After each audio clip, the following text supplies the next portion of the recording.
Quel enthousiasme! Plus fort, plus fort! Oui, voilà! Je vous entends pas! Allez, hop!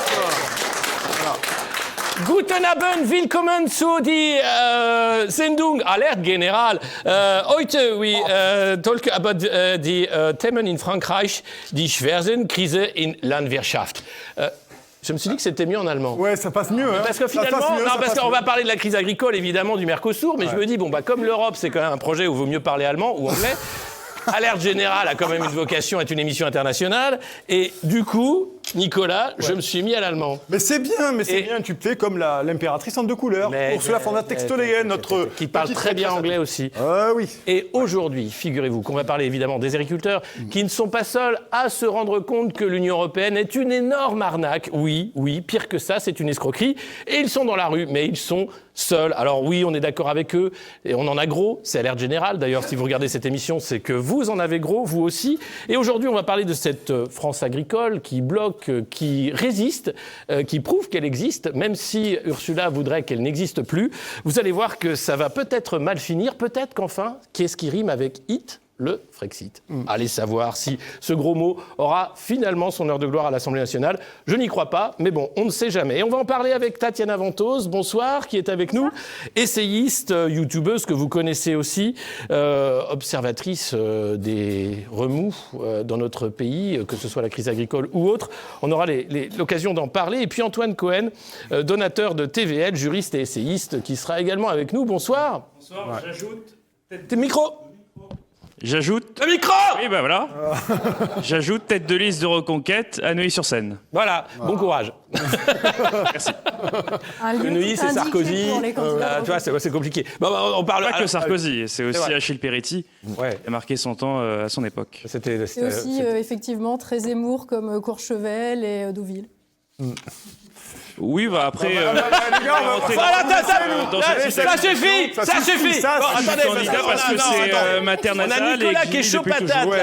C'est pas une accusation, c'est de la sociologie, c'est tout. Y a pas de... C'est la première fois que ça se passe comme ça. Non, attendez. C'est un scandale. Attendez, c'est pas possible. Nicolas, il est chaud patate, c'est l'édito. Je dois le lancer juste après l'intro. Alors, bonjour, mesdames, messieurs, bonjour le public. Est-ce que vous êtes contents ? Ouais. Hop, c'est l'édito de Nicolas.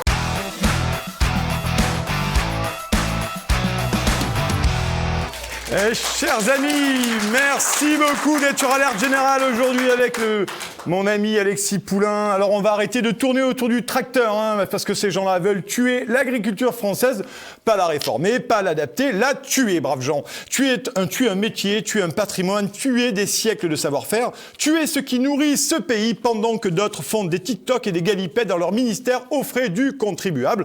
Alors sous couvert d'écologie punitive, on casse les sabots à des paysans à coups de normes absurdes, de formulaires kafkaïens et de contrôles incessants. Et pendant ce temps-là, les mêmes ouvrent grand les frontières du libre-échange mondialisé au nom d'un progressisme hors sol qui ne produit qu'une chose, la dépendance. Alors le Mercosur, chers amis, Alexis en a un peu parlé, ce n'est pas un accord commercial, c'est un acte de dépossession, une abdication pure et simple de notre souveraineté alimentaire.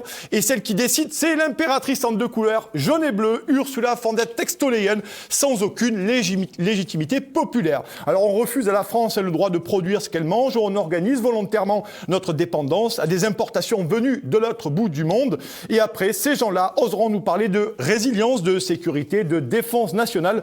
Mais soyons sérieux, 2 minutes. En cas de conflit géopolitique majeur, en cas de rupture des flux commerciaux, en cas de choc mondial, que se passera-t-il ? La famine, ce n'est pas une hypothèse, ce n'est une certitude autant qu'un projet. Et que veulent-ils nous faire avaler à la place de notre agriculture ? Du bœuf aux hormones, des viandes gonflées d'antibiotiques, des avocats au desktop, des produits cultivés avec des substances interdites chez nous depuis des années. Une bombe sanitaire à retardement, silencieuse, diffuse, qui explosera dans 10 ou 20 ans dans des hôpitaux et les statistiques des cancers. Mais ces gens ne veulent pas le bien des Français. Ils ne raisonnent ni en termes de peuple, ni en termes de santé publique, ni en termes à long terme. Ils raisonnent en tableau Excel, en traités commerciaux et en idéologie mondialiste avec une bonne dose de répression. Et lorsque les agriculteurs se lèvent, lorsqu'ils bloquent, lorsqu'ils disent non, ce pouvoir n'écoute pas. Ils envoient les gendarmes mobiles, les CRS, les centaures, casqués, blindés face à des hommes et des femmes qui demandent simplement de pouvoir vivre de leur travail. Ils sont beaucoup d'ailleurs plus conciliés avec le narcotrafic, l'ultraviolence d'une délinquance devenue incontrôlable et contre la corruption de toutes sortes. Un État qui frappe ses paysans pour mieux signer des accords de libre-échange est un État qui a perdu toute boussole morale et qui n'a plus aucune légitimité. Et cela ressemble de plus en plus à un totalitarisme qui s'assume. En fait, Macron, c'est un peu le comme j'aime de la matraque et de la lacrymo dans la gueule. Ces gens sont nés avant la honte.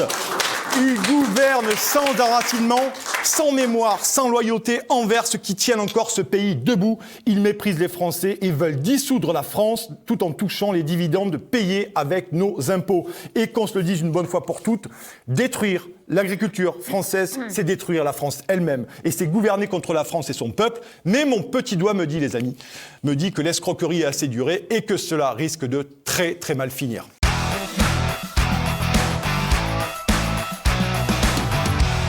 Alors, on va parler avec l'alerte rouge maintenant de cette crise agricole. Et Tatiana Ventos, vous avez écrit un livre, il est venu Le temps des producteurs aux éditions Le Fil d'actualité. Et on voit bien effectivement qu'il y a cette France qui parle, cette France qui agite du vent, qui brasse finalement tous les concepts de Bruxelles sur le climat, le carbone, la fin de l'agriculture, la fin de l'industrie, etc. pour notre bien. Et puis il y a ceux qui travaillent, qui essayent de vivre de leur travail, qui n'y arrivent pas. Est-ce que la crise agricole, c'est pas une crise, mais c'est peut-être le moment du signal pour dire peut-être qu'on va arrêter les conneries? Je ne sais pas si c'est le moment du signal pour dire qu'on va arrêter les conneries, mais en attendant, ça révèle effectivement la fracture profonde qui traverse la société française et qui n'est pas entre la droite et la gauche ou entre les ultra-riches et les précaires, mais qui est bel et bien sociale et qui est entre les gens qui produisent la richesse et ceux qui la confisquent et qui en font en plus n'importe quoi et qui essayent de tuer les premiers. Donc cette fracture, elle s'organise de toute façon géographiquement, on le voit bien, entre la France des métropoles, particulièrement la France de Paris, et qui est surreprésentée dans les médias, qui est surreprésentée dans l'espace politique, dans l'espace culturel.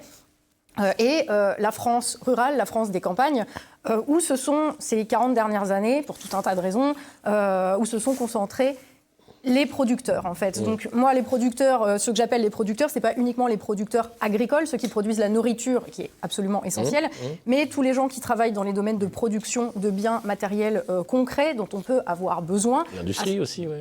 Voilà, donc c'est ça. C'est les ouvriers, les artisans aussi, ceux qui construisent nos maisons, ceux qui travaillent dans les centrales nucléaires, par exemple, pour permettre qu'on puisse avoir la lumière quand on appuie sur le bouton.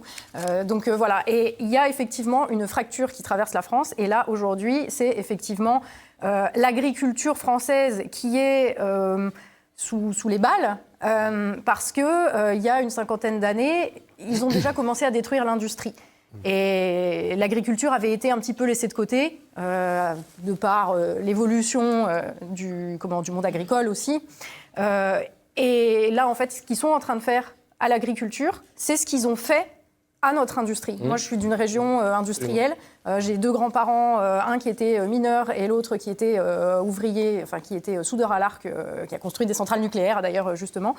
Et en fait, j'ai vu dans ma région, dans le pays Haut-Lorrain, donc vers Villerue, Longwy, certains, les plus âgés peut-être se souviennent des grandes grèves pour empêcher la fermeture des aciéries lorraines. Qui ont été assez violentes. Qui ont été extrêmement violentes et qui se sont soldées par un échec pour l'ouvrier français qui s'est fait... perdu, ouais. Exactement, qui s'est fait délocaliser son usine à l'autre bout du monde, à l'autre bout de l'Europe, ensuite, parce à la faveur de la mondialisation. Il y avait déjà le CECA sur le charbon et l'acier, enfin, il y avait déjà cette volonté du noyau dur européen de faire une communauté de la production. Oui, la CECA, c'est déjà un projet qui date de l'après-guerre, mais disons que c'est l'évolution logique aussi des choses où...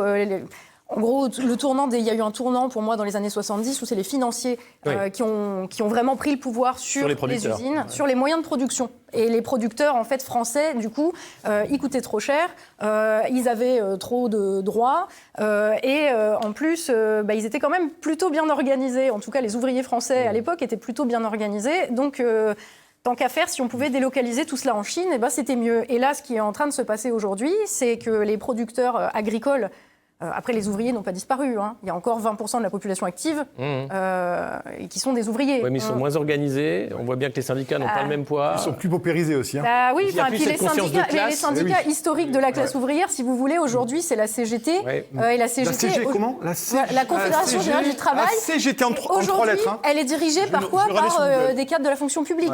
Donc, vous voyez ce que je veux dire, il y a eu quand même une évolution assez... Non, mais il y a même la conscience de classe qui a disparu. C'est-à-dire qu'avant, il y avait une fierté d'être de la classe ouvrière. Il y avait quand même une appartenance de classe très forte. Oui. Ça a été détruit par le middle management, enfin le côté de dire on est dans le service maintenant. Mais tout à fait. À partir des années 70, de toute façon, c'est ça qu'on a vendu aux gens. Non, surtout être ouvrier, même un ouvrier avec des qualifications pas possibles. Enfin, quand les mines et quand les usines ont fermé en Lorraine, au Luxembourg, ils se sont arrachés les ouvriers de Villerue, les ouvriers de Longwy, parce qu'ils étaient extrêmement qualifiés, ils étaient extrêmement compétents. Et ça, aujourd'hui, effectivement, on n'a plus. Après, ça peut se reconstruire. Mais en tout cas, ce qui est en train de se passer aujourd'hui avec l'agriculture, pour revenir au sujet du jour, c'est exactement ce qui s'est passé avec l'industrie il y a 50 ans. Et en cela, je pense qu'il ne faut pas que les agriculteurs se méprennent sur les intentions de nos dirigeants. Ils vont les tuer parce que, de toute façon, ils coûteront toujours plus cher que l'ouvrier agricole brésilien dans une ferme-usine. Voilà. Donc, là-dessus, je voulais vous réagir. Oui, j'ajoute que l'Europe du charbon et de l'acier avait quand même sa justification parce que ça permettait de rendre impossible matériellement une nouvelle guerre entre voisins européens. Mais pour le coup, le Mercosur, c'est une catastrophe pour nos agriculteurs. C'est presque, j'ai envie de dire, le coup de grâce. Hein. Je rappelle qu'aujourd'hui, il y a un agriculteur par jour en moyenne qui se suicide. Je rappelle également un autre chiffre. Vous savez combien il y avait d'agriculteurs au début du siècle dernier en France ? 4 millions. Et aujourd'hui, il n'y en a plus que 200 000. Alors que c'est eux qui nous nourrissent. Hein. Donc évidemment, c'est une catastrophe. Et forcément, ça nous emmène vers un autre sujet que vous avez annoncé, le Frexit.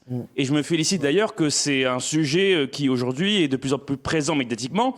Il y en a un en particulier à qui je pense, qui est très médiatisé aujourd'hui, c'est Philippe de Villiers, qui à l'époque ne disait pas le Frexit, mais disait le Bruxit, ça veut dire supprimer la Commission européenne, mais qui se rend compte que finalement tout est verrouillé de l'intérieur et que la seule solution viable, c'est le Frexit. Ça nous permettrait de reprendre le contrôle de notre destin, pas seulement sur les accords de libre-échange. Dans le second bloc, on va en parler de l'Union européenne, mais merci beaucoup, c'est intéressant parce que finalement on a ça. Je finis avec toi, Tatiana. Est-ce que c'est finalement un projet, si je t'écoute bien, c'est un véritable projet, l'industrie, puis maintenant l'agriculture, c'est un véritable projet qui est en train d'être mené à bien. On verra s'ils vont aller jusqu'au bout, finalement, quand je t'écoute et qu'on lit ton livre aussi. Aussi venu le temps des producteurs. Ils sont déjà allés assez loin, quand même. Je partage ton avis, bien sûr. C'est le projet, mais c'est un projet, mais qui n'est pas... C'est pas mu par spécialement une idéologie. Il y a une idéologie qui est le mondialisme qui accompagne ça. Mais en fait, c'est pas par idéologie, c'est par intérêt matériel. D'accord. C'est-à-dire que, en fait, ce qui se passe et ce qui s'est passé avec l'industrie, c'est qu'on avait, jusqu'au début des années 70, en gros, on avait des actionnaires, donc les gens qui étaient propriétaires des usines, des entreprises, ils étaient complètement éparpillés, si vous voulez. À partir des années, déjà...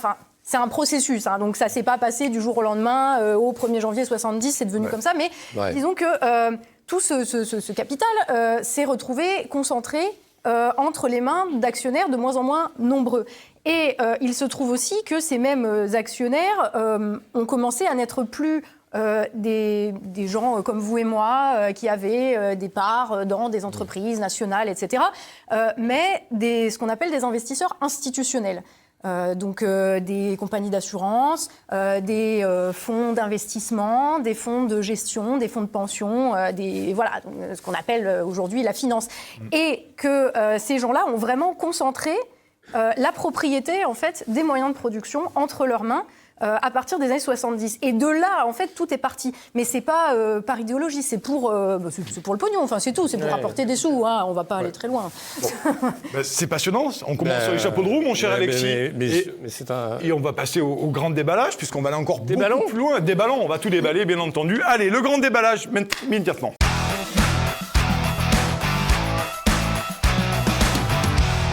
Chers Chers amis, merci d'être encore et toujours sur Alerte Générale, l'émission des gens, des Français qui en ont en gros. C'est le grand déballage. Vous connaissez cette séquence avec notre invité Tatiana Ventose et Antoine Cohen qui est là également. On a plein de choses à dire, plein de choses. Une question sur ce grand déballage.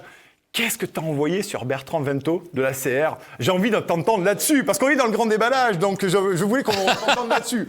T'as balancé le président de la coordination rurale. Voilà, président de la coordination rurale, chers amis. Alors, non, pas sur la coordination rurale. Oui, non, sur le président. J'ai énormément de respect pour les paysans et pour les militants de la CR qui ont une énergie, une patate de ouf. C'est pas comme Arnaud Rousseau, hein, le prochain ministre de l'Agriculture. Hein. Alors, justement, en fait, c'est deux profils différents, mais disons que les chefs des deux principaux syndicats agricoles, à savoir la FNSEA et la coordination rurale, en fait, les chefs sont tous les deux... d'une certaine manière, cul et chemise avec le pouvoir. Arnaud Rousseau, parce que, évidemment, il est président du conseil d'administration d'Avril, qui est donc un conglomérat qui possède, tiens, comme c'est étonnant, des entreprises d'élevage bovin en Amérique latine. Voilà, donc il va peut-être bénéficier un petit peu. Donc voilà. Mais avec son Bertrand Vento, qui a été formé chez les macronistes, qui était, son frère était député macroniste, et pas n'importe quel député, puisqu'il a pris la suite de Monsieur Djebari. Le ministre qui faisait des TikTok dans son bureau. Exactement. Je me rappelle, et donc ça, c'est son frère Pierre Vento, mais Bertrand Vento, lui, était candidat suppléant dans une circonscription chez moi en Haute-Vienne, d'un autre candidat macroniste en 2022. Et à partir de là, après, on a tous le droit... moi, j'ai été chez Mélenchon il y a 10 ans. Je veux dire, on a tous le droit de faire des conneries. Je m'en vais. Voilà, hein, on a tous le droit d'avoir un passé. Ok, il n'y a pas de souci, on peut changer. Il y a le droit à la rédemption ou pas? Il n'empêche que moi, ce qui m'a choqué, en fait, et c'est la raison pour laquelle, effectivement, ça m'a énervé, c'est que, vous voyez... l'ACR, ils ont appelé tout le monde à monter sur Paris. Alors on savait pas exactement quelle était la date. D'abord on nous a dit c'est pour bloquer les approvisionnements parisiens. Ensuite on nous a dit non, finalement c'était pour aller manifester avec les tracteurs dans Paris. Moi j'appelle le chef de l'ACR de mon département, il me dit encore autre chose. Enfin, déjà c'était pas clair. On nous dit on ne sait même pas si la manif ce sera le 7, le 8, le 9. Bon. Ok, moi je veux bien y aller, mais déjà il faut me dire quand est-ce que j'y vais. Les agriculteurs, ils se sont bougés, ils n'ont pas dormi pendant 3, 4, 5 jours. Il y a des mecs qui sont venus de Corse avec le tracteur sur le ferry. Ils ont été finis en garde à vue, quoi. Voilà, pour se faire arrêter, etc. Ils arrivent à Paris contre toute attente, alors qu'il y a eu des dispositifs policiers de malades qui ont été déployés comme ça a été jamais vu. C'est-à-dire qu'ils les ont chassés à travers toute la campagne. Les mecs pas à travers champs. Le Centaure ne passe pas le champ. Oui, mais c'est ça, les tracteurs, ils ont dû passer par les champs, absolument. Donc, les mecs, ils n'ont pas dormi pendant 3 jours, ils étaient dans le froid, ils ont joué au chat et à la souris avec la police. Ils arrivent à Paris, donc déjà, ils sont moitié moins que ce qui était prévu, parce que forcément, il y en a qui ont dû rebrousser chemin, parce que barrage filtrant de police. Et il y a la présidente de l'Assemblée nationale qui est obligée de descendre pour aller les voir parce qu'il n'y a pas le choix. Parce que enfin, ils se font entendre. Et Elbrun-Pivet, petite elle avait pas ses poules. Franchement, c'était impressionnant. Et cette petite femme toute frêle face aux Et là, il y a toute la France. Il y a 85% des Français qui soutiennent les revendications des agriculteurs, qui se disent bon bah ok, c'est bien. Demain c'est samedi. Je monte à Paris, j'y vais. Et le vendredi soir, on a Bertrand Vento qui nous dit bah rentrez chez vous, c'est bon, grande victoire. Mais pardon. Mais quelle grande victoire en fait. Vous avez obtenu la fin du Mercosur? Vous avez obtenu des conditions de travail décentes pour les agriculteurs? Absolument pas. Et vous voyez, on est le 13 janvier à l'heure où on enregistre cette émission. Depuis le 1er janvier 2026, il y a 4 agriculteurs qui se sont donné la mort. 4. Donc, à un moment donné... Et le Mercosur va être signé samedi. Ce samedi, Et rien ne s'est passé. Et en fait, ça pose la question du théâtre. Parce qu'aujourd'hui, on enregistre. Ce matin, la FNSEA a eu ses tracteurs escortés par la police pour se mettre posés, faire les photos devant l'Assemblée nationale. Yann Beauprivet, petite mère courage, est à nouveau descendu. Les voir. Michel Barnier. Michel Troïka Barnier, Bruno Retailleau, qui existe encore. Les gens me demandaient est-ce que Bruno Retailleau... La Constitution européenne Barnier, celui-là. Oui, le même. Le groupe Amato, ce qui a rédigé le traité de Lisbonne. Et aujourd'hui, dans l'opposition française, il n'y en a pas un qui dit, mais vraiment avec plaisir et de manière basée, Frexit, ça reste un gros mot. Pourquoi ? Pourquoi aujourd'hui, il n'y a pas une critique à boulet rouge de l'Union européenne, dont le bilan est calamiteux pour l'économie et la société? C'est un désastre. Alors, d'un côté, j'ai envie de dire, d'un côté, parce que c'est pas le rôle des agriculteurs, en fait, de faire des propositions politiques, c'est le rôle des politiques. Mais je parle des politiques, là, je ne parle pas des agriculteurs. Alors, il y en a qui parlent de sortie de l'Union européenne, Oui. mais en attendant, moi, j'en sais rien, je ne connais pas leur motivation, mais je pense que ils ont tous quelque chose à y gagner. Et effectivement, tu as raison, c'est un théâtre, puisqu'on le voit bien. Les agriculteurs sont contre, les Français sont contre, à 85%, ça s'est jamais vu. Les députés, les parlementaires français ont voté contre, ils sont bien obligés de toute façon. Il y avait une petite résolution. Oui, le c'est ça. président de la République vote contre. Non, il est pour. Oui, il est pour, mais il vote contre, parce qu'il est obligé, parce que sinon il y a le feu au pays, en fait. Mais Parce qu'il y a des mecs avec des tracteurs qui... Il faut rappeler que Macron est pour le Mercosur. Oui. Mais ça s'appelle le rapport de force. Et dans le rapport de force, là, de fait, déjà mais il n'a aucun poids, mais ça montre que la France n'a aucun poids et Voilà. que l'Union européenne est une dictature. Exactement. Alors, est-ce qu'on peut dire que l'Union européenne est une dictature? Une dictature, oui. Je ne sais pas si c'est une dictature, mais en attendant, les dictats, ils aiment beaucoup ça. Ouais, ils aiment Franchement, beaucoup ça. quand tout le monde est contre et qu'on t'impose une loi, ça s'appelle comment? La démocratie. Pardon, la Ça démocratie. s'appelle copropriété de syndic. Un Cohen là-dessus, on va parler de Frexit, ça y est, vous pouvez y aller. Et oui. Allez-y, Alors, allons-y. je suis comme un poisson dans l'eau. Alors, vous avez posé une très bonne question. Pourquoi Et on pose que des bonnes questions ici, hein, tout le temps. Oui. Que des bonnes questions. De toute façon, il n'y a pas de mauvaise question. Voilà. Mais ici, elles sont très bonnes quand même. Pourquoi les... la question, elle mérite d'être corrigée parce que vous dites les hommes politiques. Pourquoi les politiques, on va dire, les deux premiers plans ne proposent pas le Frexit? Alors, il y a des chefs de parti, il y a deux chefs de parti, à ma connaissance, qui proposent le Frexit, mais qui arrivent au deuxième plan ou au troisième plan. C'est Florian Philippot et François Asselineau. Et Nicolas Dupont-Aignan. la réponse, elle se trouve lors de la campagne présidentielle de 2017, où une femme politique de premier plan qui s'appelait Marine Le Pen proposait la sortie de la France de l'Union européenne. Si. Non, elle se proposait la sortie de l'euro. Oui, mais si vous sortez de l'euro, vous sortez forcément de l'Union européenne. Non, parce qu'il y a des pays qui sont dans l'Union. Vous connaissez des pays qui sont dans l'euro, mais qui sont pas La Hongrie et la Pologne. Dans l'euro, oui, la Suède. Oui, mais vous avez dit elle proposait la sortie de l'euro. Donc si vous proposez la sortie de l'euro, c'est forcément la sortie de l'Union européenne. Mais non, pas du tout. Mais vous ne connaissez pas de pays, on ne connaît pas de pays qui sont dans l'euro, mais qui ne seraient pas dans l'Union européenne. Si vous sortez de l'euro, vous sortez forcément de l'Union européenne. Attendez, attendez. Non. Mais La Suisse, elle est ni dans l'euro, ni dans respirez l'UE. 2 secondes, calmez-vous, réfléchissez à ce que vous venez de dire. Vous voyez, regardez, il y a des pays qui n'ont pas l'euro, mais qui sont dans l'Union J'ai européenne. pas dit le contraire. Moi, je dis l'inverse. C'est ce que proposait Marine Le Pen, Non, vous venez de dire... de sortir de l'euro. Oui, et si vous sortez de l'euro, vous sortez... C'est pas grave. Bon, allez, on sort de tout ce merdier. Bon, allez. Il y a un petit bar sympa à côté, tu peux pas Ouais, cogner. moi, Franchement, on va les laisser tous les deux. Alors, elle a proposé cela, et puis elle s'est ramassée lors du débat de l'entre-deux-tours, parce qu'elle avait fait une alliance avec Dupont-Aignan, et donc au final, elle se retrouvait non plus avec une monnaie, mais avec 3 monnaies, l'euro, l'écu et le franc. Elle n'a pas su l'expliquer, c'était une théorie aussi absurde économiquement que politiquement, et elle avait constaté, peut-être à juste titre, que ça faisait peur, qu'il y avait un côté très anxiogène, une sorte de saut dans le grand vide, alors qu'il faut au final, il faut relativiser. Au cours de notre histoire, on a changé, je sais pas, une bonne vingtaine de fois de monnaie. Ça n'a jamais été la catastrophe annoncée. Mais je pense que simplement, elle n'a pas suffisamment travaillé son projet et qu'elle s'est rendue compte qu'effectivement, c'était pas une mesure populaire. Mais après tout, si on s'engage dans la politique, c'est aussi pour pouvoir faire changer l'opinion, et que voilà, elle a choisi la facilité en disant finalement on va rester dans l'Union européenne, mais on va essayer de la changer de l'intérieur, alors que ça marchera pas, et je peux l'expliquer pourquoi. Et elle a dit elle-même durant la campagne de 2017 que 80% de ces mesures n'étaient pas applicables dans le cadre des traités européens.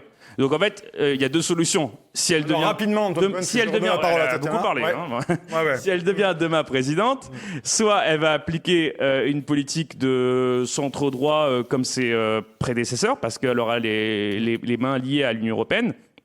Soit elle décide de faire le Frexit, et dans ce cas-là, ça sera une sorte de Frexit déguisé, finalement, ce qu'elle propose. Tatiana, là tu veux répondre et ensuite je poserai une question sur Mercosur, vas-y. Dans tout ce que vous avez dit, il y a un mot qui était très juste, c'est le mot projet. Et je crois en fait qu'il est là le problème fondamental qu'on touche du doigt aujourd'hui et dont on se rend bien compte avec tous les partis, quels qu'ils soient et quoi qu'ils proposent, c'est qu'ils n'ont pas de projet viable, global, cohérent, pour la France. Et c'est ça le souci, en fait. C'est que proposer une sortie de l'Union européenne, c'est très bien, c'est un préalable. Mais vous allez faire quoi derrière ? Personne ne sait. Et ça, quand on pose la question aux Frexiteurs, ils vous disent « Ah ben si les Français veulent un programme de gauche, on fera un programme de gauche, et s'ils veulent un programme de droite, on fera un programme de droite. » Mais ça, c'est pas faire de la politique, ça, en fait. Non, mais c'est... Non, mais c'est intéressant, c'est pas oui. Moi, c'est le chef d'un parti de Frexiteurs qui m'a dit ça texto, personnellement. Il me l'a dit comme ça. Si les Français veulent un programme de gauche, on fera un programme de gauche. Si les Français veulent un programme de droite, on fera un programme de droite. Et vous avez la réponse à pourquoi il fait 1% aux élections. Parce qu'il n'y a pas de projet derrière. Parce que c'est notre projet. Il a gagné. Il a gagné, c'est lui qui a gagné. Il n'y a pas besoin de dire ce que c'est le projet. Ouais, mais la différence, c'est que Macron, il n'a pas besoin d'avoir de projet parce que son seul projet, c'est de continuer le même que celui de la classe dirigeante. Vous allez encore Mais quand on est un parti d'opposition, on a un devoir. Mais là, attendez, parce que là, ce qui se passe, c'est historique. On a quand même les États-Unis de Trump qui sont en train de lâcher donc nos européistes néoconservateurs démocrates en disant démerdez-vous ou crachez la thune. On a la Chine qui dit écoutez, vous pouvez jouer maintenant, mais nous on produit et vous achetez et vous allez acheter plus cher. On a la Russie qui dit moi je lâcherai pas l'Ukraine, c'est comme ça et c'est pas autrement. Et on a en Europe Ursula von der Leyen qui explique que il faut tuer l'industrie, il faut tuer l'agriculture, il faut quand même qu'on ait un quota carbone qui soit en 2030 à zéro, Green Deal. le net zéro. Enfin, il y a aujourd'hui une déshérence totale en Europe de leadership. Et c'est pas qu'en France. Mais c'est pas juste de leadership, en fait. Enfin, de projet. Le projet, à part un suicide, je vois pas de projet en Europe. En fait, on a une classe dirigeante qui est le mieux incarnée, pour le coup, par les États-Unis, puisque ça se confond presque avec la véritable classe dirigeante qui est celle de la finance internationale. Bien sûr. C'est les milliardaires. Oui, mais d'ailleurs les États-Unis, le leadership, Trump, ça va quoi. Tout ce qu'il fait, c'est dire à l'Europe, nous, on va relancer notre économie, mais par contre, c'est les Européens qui vont payer. Ben ouais. Et les Européens disent OK. Ouais, pourquoi ils se priveraient parce que pourquoi l'Europe tiens, le Groenland, c'est à moi, ça. Pourquoi l'Union européenne a été créée si c'est pas pour faire justement mais bien sûr. ça, in fine. Ce que De Gaulle ne voulait absolument pas, ce contre quoi il nous a protégés. Mais quand il a mis le doigt dans l'engrenage de l'Europe, en fait, c'était ça qui se préparait. Oui, mais lui, il a fait la politique de la chaise vide. Il a très vite compris que c'était n'importe quoi. Mais il a quand même laissé faire, on peut dire. Et il s'est fait déposséder par la révolution de couleur de 68. Mais globalement, maintenant, la France, ça reste une sorte de marge de l'Empire américain. On est une colonie américaine. Oui. Revenons au peuple, ma chère Tatiana. Est-ce que sur le Mercosur... Il faut lancer tous nos amis décoloniaux, là, je sais pas où ils sont, mais il faudrait peut-être lancer la décolonisation, là. Non, c'est des Américains mentaux, ceux-là. Mais là, sur le Mercosur, maintenant, est-ce que tu penses qu'à un moment donné, cette prise de conscience sur le Mercosur pourrait engager aussi, au niveau de la population, je parle, je parle pas au niveau des partis de gouvernement, une idée à un moment donné que l'Union européenne est-elle toxique? Moi, j'ai quand même l'impression qu'on le voit avec le décrochage des drapeaux européens dans les mairies, c'est un mouvement colossal. Je pense que c'est déjà le cas. Je pense que c'est déjà le cas. C'est déjà le cas, Moi, je le vois chez moi, dans mon village, même des agriculteurs qui ont toujours été... voilà, vous voyez, les agriculteurs, c'est pas des énervés, c'est des gens qui vivent pas non plus sur les rythmes rapides de la politique, ils vivent sur le rythme de la terre, ils vivent sur le rythme des saisons, et un petit peu comme les hobbits dans la comté, si vous voulez, ce qui se passe à Paris et chez les autres, là, on regarde ça de loin, et en principe, ça nous affecte Monsieur pas. Fredon. Non, mais c'est ça. Et là, même les gens qui, a priori, disaient oui, l'Europe, quand même, ça nous aide, en y croyant pas trop, mais quand même, là, qui disent, mais en fait, il faut la cramer, cette UE, quoi. Et qui deviennent... Mais il faut aller prendre le Mordor, c'est compliqué, quoi. Ouais, c'est le Mordor. Et quand t'as que des hobbits, là, autour de toi, et que t'as même pas un elfe avec un arc pour t'aider, c'est quand même très dur, ce qui se passe, là. Ah c'est les hobbits qui détruisent l'anneau, hein. C'est vrai, mais ils sont aidés quand même. Il y a des nains, des elfes, des humains, des grosses épées. Gollum, il a bien contribué aussi. Hein. Gollum oui, parce que c'est lui qui tombe avec l'anneau. Et vous parlez à un fan du Seigneur des Anneaux, pour le coup. C'est lui qui les amène en Mordor aussi. Oui, c'est pour ça qu'il joue un rôle important quand même. Qui ça, le Hobbit, oui. Non, Gollum, c'est lui qui les amène. C'est vrai, le rôle de guide. Et on est sur Canal+, l'émission de cinéma, quoi, c'est formidable. Non mais attends, parce que on parle de tout. la culture populaire... Non mais parce que finalement, ça dit beaucoup aux gens. Quand tu expliques par la pop culture, ce qui se passe, tu vois. En plus, c'est Sarah Knafo qui a fait un truc genre, je suis une Jedi, on va prendre la mairie de Paris. Donc on joue avec... C'est Star Wars. Voilà, c'est Star Wars. Mais sur la pop culture en général, donc c'est important la pop culture. Vous, maire de Neuilly, est-ce que vous enlevez le drapeau européen du canton de la mairie? Non, parce que je suis tout simplement respectueux de la loi et la loi. Pas de loi. La loi n'impose pas un drapeau européen.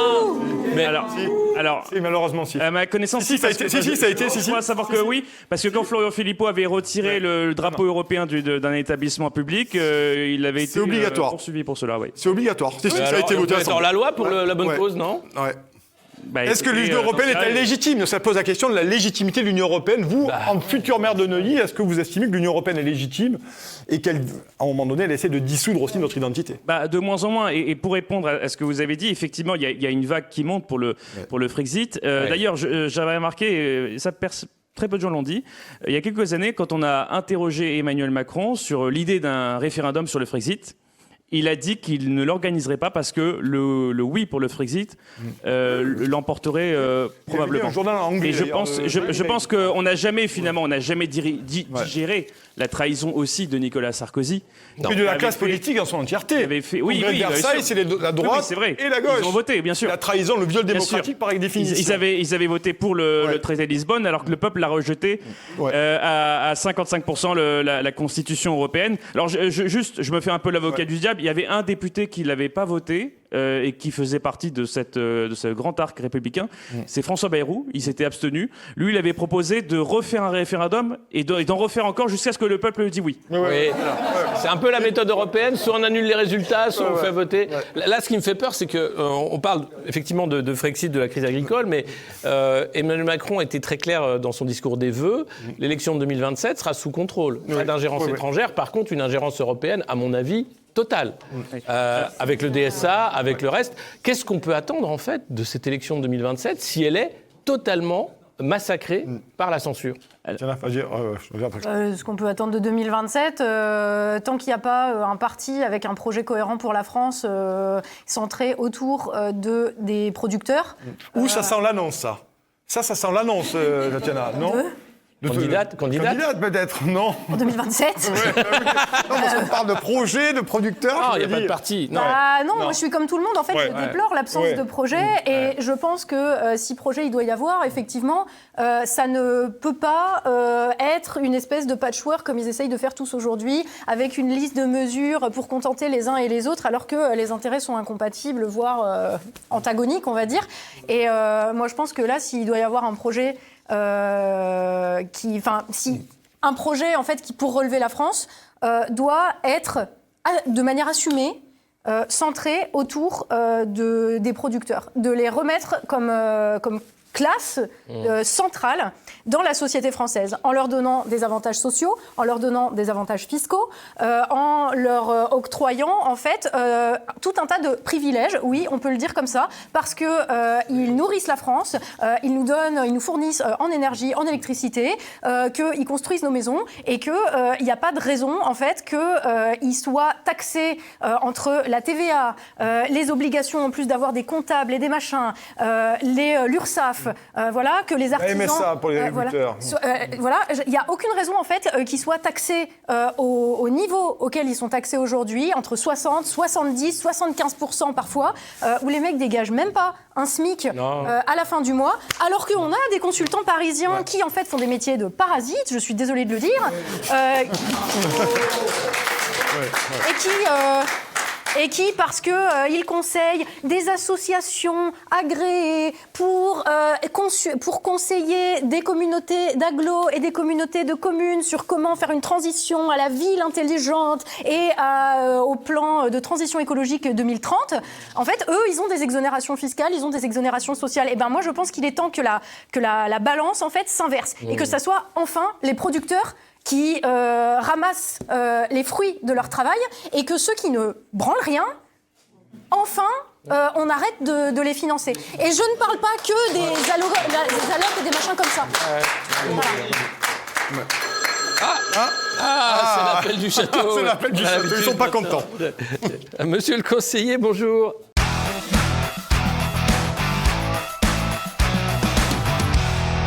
Ah, c'est pas vous? Comment ça? Oh, Madame Macron, pardon. Passez-moi le conseiller, alors. Très bien, oui. Vous direz bonjour à Bernard Montiel de ma part. Alors, non. Vous avez écouté l'émission ? Oui, non, mais... Alors, oui, le Frexit... D'accord. Gollum, pardon. Alors, le principe est simple. Non, mais bien sûr que le gouvernement a entendu la colère agricole. Oui, des mesures ont été prises. Oui, on a vu d'ailleurs un plan de mesures qui a été largement accepté. Les traités européens ne peuvent pas être mis en cause. Mais oui, je sais bien. Je sais bien. Oui, d'accord. Parce qu'on doit rester un partenaire fiable. Ah oui, c'est ça, le fameux fiabilité. Très bien, monsieur le conseiller. Ouais. Je ferai passer le message. Très bien. Merci beaucoup. Merci. Bonne soirée. Moi aussi, j'aime bien le... Alors, je préfère le premier opus, et j'ai pas du tout aimé The Hobbit. Mais très bien. Au revoir, monsieur le conseiller. Alors, on va avoir des problèmes. Non, mais en fait, bloquer le pays n'est pas responsable, me dit l'Élysée. Oui. Et de toute façon, le Mercosur est un excellent accord pour la France en général, pas seulement l'agriculture française. Bah oui, le Mercosur c'est formidable, on regarde l'appel du château, l'Élysée est à fond derrière la mer. Pourquoi vous plaignez tout le temps ? Bah oui, toujours en train de pleurer, les producteurs, les tatatis... Non mais c'est vrai. C'est bien le Mercosur. Mais c'est super. La FNSEA est pour, Macron est pour. Mais c'est clair. Mais le MEDEF est pour. Mais oui, c'est génial ça. Estabas hablando alemán al principio, pero ahora podemos hablar español. Maduro est dictateur. Maduro est al tribunal. El narcodictador. Non mais alors, est-ce qu'il n'y a pas quand même un truc à prendre dans ces traités de libre-échange internationaux ? Mais, alors, non mais attends. Je me décale, moi je suis en prendre une à force. C'était là depuis le début de l'émission. Non mais sans déconner, des traités de libre-échange en fait... Heureusement qu'elle n'a pas amené son épée, sinon on était mort. Moi j'ai plutôt un arc. Vous voyez, vous cherchez des elfes pour aller aider à venir en Mordor, peut-être, voilà. Mais non, mais les traités de libre-échange, je sais pas, ils ont apporté quoi à la France, tous ceux qu'on a signés jusqu'ici ? Le CETA, là, le dernier là, qu'on avait signé. Je pense que le CAC 40 est très content. Bah oui. Il va être moins content quand il va y avoir une révolte sur les bras. En même temps, par exemple... Là, les financiers sont pas très contents. Ça commence à se voir, en fait, qu'en France, Macron ne tient pas son petit pays et que monsieur le gouverneur de colonie est peut-être pas très efficace pour tenir la colonie. Et même les marchés financiers qui sont nos véritables maîtres, il faut le dire, c'est pas von der Leyen. Von der Leyen, c'est juste... non, c'est comme Macron, mais un peu plus. Ouais. Oui, voilà, c'est l'échelon au-dessus. Mais en réalité, c'est la finance qui tient, évidemment, les moyens. Les marchés financiers peuvent démettre Emmanuel Macron. Ils l'ont mis, ils peuvent le démettre, sans problème. Ils ont déjà un peu commencé. Oui. D'ailleurs, Alain Minc et Attali ont commencé à le saccager depuis plusieurs mois déjà. Et puis, ils s'accommoderont très bien de Bardella, puisque Bardella n'a pas de projet non plus. Donc, il a des lunettes. Il les a il lit des fiches. En plus, c'est ça qui est bien avec Bardella, c'est qu'il lit des fiches. Maintenant, il a des fiches ? Oui, il a des fiches. J'ai pas vu ça. C'est pas grave, c'était la fiche. Il lit au moins. T'as perdu ton micro. Ouais, je sais, j'ai perdu mon micro. Regardez, hop, un petit... voilà. Oh, c'est cascade. Bien. C'est génial. Bravo. Bravo. Applaudissez, s'il vous plaît. Merci beaucoup. Voilà. Non, mais en tout cas, les marchés financiers et les véritables propriétaires des moyens de production, à savoir BlackRock, Vanguard et State Street, on va se le dire comme ça. Vanguard, incroyable. Ces gens-là s'accommoderont de tout, sauf d'un peuple qui décide de reprendre sa souveraineté et de produire en France et de se donner les moyens de le faire. Ça finira comme Maduro, c'est-à-dire qu'à un moment, ils vont dire, écoutez, si vous n'êtes pas alignés, on vous envoie la Delta Force, et au pire, on vous fait une révolution de couleur. Mais... Oui, d'accord, mais enfin, d'ici quelques années, je ne suis pas sûre que les États-Unis aient encore les moyens, parce qu'on a lancé le compte à rebours avant leur prochaine guerre civile, là, quand même. Ils ne sont pas en position de force, on n'est pas en 73, et ils ne vont pas nous faire une Pinochet. On n'est pas... voilà. Ils sont quand même encore très très forts en Europe. Oui, ils sont très très forts pour aller arrêter un mec en survêt moustachu dans un pays où tout le monde s'en fout. Je suis désolée de le dire. J'ai beaucoup de sympathie pour l'Amérique latine. J'étais de gauche, ok, c'est bon. Mais bon, à un moment, tu te souviens, en 2002, je crois que c'était en 2002, ils ont essayé de faire un coup d'État pour démettre Chavez. Ils ont dû le ramener au bout de 3 jours parce qu'il y a le peuple qui est sorti dans la rue parce qu'ils avaient écrit la Constitution. Donc ils ont fait non, vous nous le ramenez en fait, maintenant ça va pas le faire. Donc effectivement avec Maduro, oui c'est sûr, c'est pas Chavez, ça passe. Mais il faut qu'on se trouve un autre général de Gaulle et ça passera pas. Et puis en plus là, ils sont emmerdés avec la Chine. Non, mais voilà, mais c'est ça le truc, il faut qu'on se trouve un autre général de Gaulle. Mais les circonstances internationales sont plutôt favorables à tout ça, à tout ce projet que j'appelle de mes voeux quand même. Antoine Cohen, là-dessus, je sens que vous avez... Alors, deux choses. Donc, déjà, sur les vœux du président, bon, ça aurait été plus logique qu'il parle de l'élection présidentielle pour l'année 2027 plutôt que l'année 2026, mais c'est très significatif de notre société. Je ne sais pas si vous avez remarqué, mais depuis 2012, on est constamment en campagne présidentielle. C'est-à-dire que dès qu'une élection se termine, on pense déjà à la suivante, comme si on tendait vers un idéal qu'on n'arrivait pas à atteindre. Et si on pense à la suivante et qu'on parle de la suivante, c'est qu'on est au final jamais satisfait des résultats. Et bon, après, bon, il faut bien nourrir aussi les chaînes d'information en continu, les réseaux sociaux. Les gens adorent ça, les clashs. Voilà, il va y avoir du sang, etc. Sur votre propos sur Charles de Gaulle, non, je pense que là aussi, notre société n'est plus faite pour accueillir un géant. Je pense que, de façon générale, il y a aussi une crise de leadership. C'est-à-dire qu'en France, bon, vous avez encore, on va dire, deux leaders politiques qui sont bien installés. C'est Jean-Luc Mélenchon d'un côté et Marine Le Pen de l'autre. Mais c'est vrai qu'aujourd'hui... Là aussi, avec les chaînes d'information en continu, on a plus de choix, on se lasse plus rapidement parce que les politiques interviennent souvent, parce qu'ils manquent de recul, parce qu'ils prennent pas le temps de la réflexion, parce qu'ils surréagissent.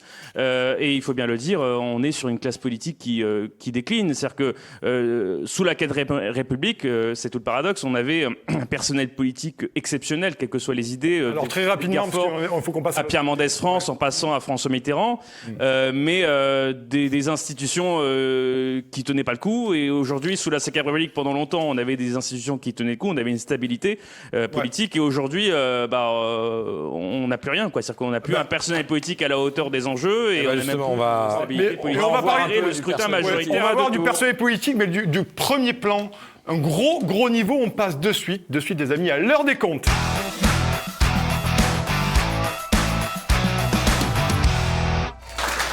Chers amis, vous connaissez bien cette séquence, l'heure des comptes. On est allé vous chercher deux petites séquences, notamment une députée LFI, Mathilde Igné, et ensuite une Parisienne qui a poussé un gros coup de gueule lors du rassemblement, du regroupement des agriculteurs à Paris. Première séquence, la députée Mathilde Igné, la LFI, a posté une vidéo sur les réseaux sociaux, mais c'est stratosphérique, on la regarde et ensuite on la commente avec Tatiana. Ça y est, c'est la fin de ma pause maternité. Alors, pour reprendre en douceur, je suis retournée à l'Assemblée avec mon bébé. Bonjour, je suis députée, j'ai une poussette. Merci. J'ai fait un saut en commission des affaires économiques. Je suis passée par le souterrain parce que les pavés, c'est pas hyper adapté à la poussette. Mais je me suis rendu compte qu'il y avait beaucoup de marche quand même. Là, je suis allée en commission des affaires économiques, je vais signer parce qu'en fait, tous les mercredis matins, on a commission obligatoire et on doit signer pour montrer qu'on est plus présent. Et comme je n'ai plus de congé maternité, ça y est, je suis en train de reprendre. Il fallait que je signe, mais comme je suis avec ma petite, parce que j'ai pas encore de nounou, je suis allée signer et je suis repartie parce qu'en plus elle pleurait, donc vous comprenez bien que j'allais aller en commission avec la petite qui pleure. J'ai fait un petit tour dans la cour d'honneur enneigée parce que c'est pas tous les jours qu'on voit ça. Et puis j'ai récupéré le classeur avec les notes et les comptes rendus des rendez-vous que Karine, ma collaboratrice, a fait pendant mon absence. Alors voilà, c'est reparti. Alors voici, ma chère Tatiana, elle est allée signer le petit registre de présence et puis elle est partie parce que sa fille pleure, ce qui est normal. Et puis voilà, donc elle a signé, elle prend et au revoir, merci. Et elle se met sur les réseaux sociaux, c'était une vidéo qu'elle a publiée sur ses réseaux sociaux. Voilà. Non, tu comprends le problème Non, mais oui, mais le problème, je le comprends très bien parce que alors celle-là, je l'avais pas vue, j'avoue, mais j'en ai vu. Mais moi, je l'ai vue 3 fois, je pensais que tu t'as dit pitié. Alors, il y a un côté. Je veux pas tirer sur l'ambulance, honnêtement, parce que là, c'est même une ambulance, c'est un corbillard, voilà, c'est ça, exactement. Non, mais je trouve que c'est assez révélateur, en fait, effectivement, d'une classe politique, et notamment de la partie de la classe politique qui représente cette espèce de gauche petite bourgeoise à qui on a vendu, finalement, que vous étiez les métiers essentiels, et les profs, et les fonctionnaires, et machin, et que vous êtes le centre du monde. Et puis, au final, ils savent plus trop où se mettre, et et on leur a dit qu'ils étaient l'élite intellectuelle en plus. Quand on voit, enfin, moi, ils me font pitié. En fait, c'est terrible à dire. Après, ils me font pitié jusqu'au moment où je me rappelle qu'ils sont payés 13 000 balles par mois avec mes impôts. Mais ils me font un peu pitié quand même quand je vois les vidéos d'Ercilia Soudé, donc la fille d'un grand rédacteur en chef d'un hebdomadaire de gauche, donc députée France Insoumise, qui est dans les toilettes de l'Assemblée nationale avec un bateau en papier en disant « Macron, ton projet, il va faire glou, glou, glou, glou, il va se noyer ». Et c'est que des trucs comme ça. Enfin, je veux dire, à un moment, mais... Et t'as Xavier Bertrand, tamponnaise aussi, hein. Tu vois, des deux côtés, en fait. Ouais, non, mais ça va. Ah non, mais ils sont tous non, mais tu as raison, pareils, tu as raison de le la dire. France Insoumise... Ouais, c'est pas mal. Il y a quelque chose. Non, ils mais nous fournissent quand même... Il y a Louis Sarkozy, alors il n'est pas député. Oh, lui non. Peut-on parler de Louis Sarkozy Non, mais voilà. Mais là, il y a Willy Wauquiez, Baptiste Wauquiez, qui est le fils de pas Willy Wonka, mais de son père, qui se lance aussi en... Là, on va avoir les Nepo Babies qui vont arriver. Ça va être encore pire. Oui, mais... Et là, je trouve que... Non, mais je voudrais quand même, vis-à-vis de cette dame qui montre sa poussette, et toi, tu es jeune papa, je pense que ça fait partie quand même de la stratégie marketing du réarmement démographique. Oui, probablement. Allez, on se passe à l'autre séquence. On est très en retard, chers amis. Cette Parisienne qui était notamment près, au pied de l'Arc de Triomphe et qui n'a pas pu accéder pour voir les agriculteurs. On la regarde et on réagit après. C'est une putain de honte. Qu'est-ce que vous en pensez là? Moi, je suis scandalisée, quoi. Qu'est-ce qui vous scandalise? Ça, qu'on soutienne pas nos agriculteurs. Putain, on est en France, quoi. On est un pays avec du soutien, enfin. Putain, ils sont tous là comme si c'était des criminels, mais c'est une blague. Le fait que vous ne puissiez pas les rejoindre, moi, je suis... ça vous indigne? Putain, on a des agriculteurs qui meurent non-stop, qui se suicident, qui en ont plein, enfin. Ils sont là pour nourrir la France, pour nourrir les enfants, pour... Là, juste, madame, je précise, hein, vous êtes derrière du ruralisme parce que vous n'avez pas le droit de passer. J'ai honte de ce gouvernement-là, mais franchement, mais c'est une sombre escroquerie, quoi. Voilà, c'est terrible. Il y a des Nazgûl, on peut pas passer. Mais non, mais... ne passerait pas. On va pas... Fuyez, pauvre fou. Moi, je passe assez de temps à parler la police. Non, mais là, c'est un dossier en fait, de la réalité des choses, à savoir que c'est les agriculteurs qui nous nourrissent. Je vais pas aller taper sur cette dame. Mais je tape pas sur cette dame, je tape sur les flics. Oui. La police, le problème de la C'est police... plutôt la police qui tape sur les... À quel moment les prolos qui sont policiers vont se rendre compte qu'ils mettent des contrôleurs camp tout le temps? Est-ce que les policiers sont des prolos? Je sais pas. Ils sont pas quand même du côté de Bernard Arnault. Ça va, à un moment, faut qu'ils réalisent. Voilà, enfin... Non, il y a un vrai problème avec la police. De la même manière, dans ce cas-là, cette dame, il y a un ruban, elle pourrait passer, mais elle passe pas. Elle va pas se faire maraver la gueule pour passer parce que c'est exactement. Donc il y a bien un problème avec la police. Oui, il y a un policier, il va peut-être pas perdre son boulot. Est-ce que ça peut basculer? Tiens, à un moment donné, certains gendarmes, on l'a vu, Pierre-Guillaume Mercadal l'a dit. J'allais dire, on l'a vu en Ariège, au bord sur Arize, où il y a, alors malgré ce que dit le gouvernement, on a tous vu les images en direct des policiers qui enlevaient leur casque, mais dès le lendemain, eux, ils ont commencé à payer, en fait. Oui. Là, à ce stade, moi, je serais policier, je me dirais, est-ce que ça vaut le coup que je me mette du côté des agriculteurs si c'est pour que Bertrand Vantaux nous appelle à rentrer à la maison le soir et que moi, j'ai perdu tout. Évidemment, ouais.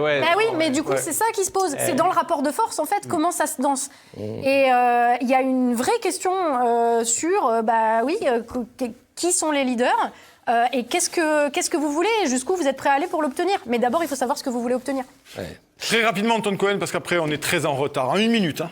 Oui, alors je préfère réagir à l'autre vidéo qu'on a vue, avec ce fameux registre de présence. Je me souviens d'une vidéo d'un député italien, il me semble, au Parlement européen, qui était venu signer. Parce que vous savez qu'au Parlement européen, je ne sais pas comment ça se passe exactement à l'Assemblée nationale, mais quand vous signez, vous êtes rémunéré en plus 300 € par jour de présence. Voilà. Lui, il était très énervé qu'on le filme, il avait quasiment frappé un journaliste. Là, je vois que ça se fait finalement sans vergogne, quoi, sans honte, quoi. C'est devenu naturel, quoi. C'est open bar, quoi. Le bar de l'Assemblée, c'est quelque chose. Sauf que c'est de l'argent public et on sait bien que quand il s'agit d'argent public, souvent il est pas utilisé à bon escient. Ah ça.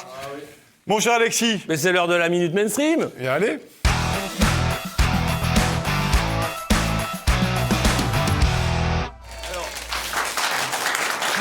Nicolas, je n'en peux plus de ces Français qui passent leur temps à se plaindre.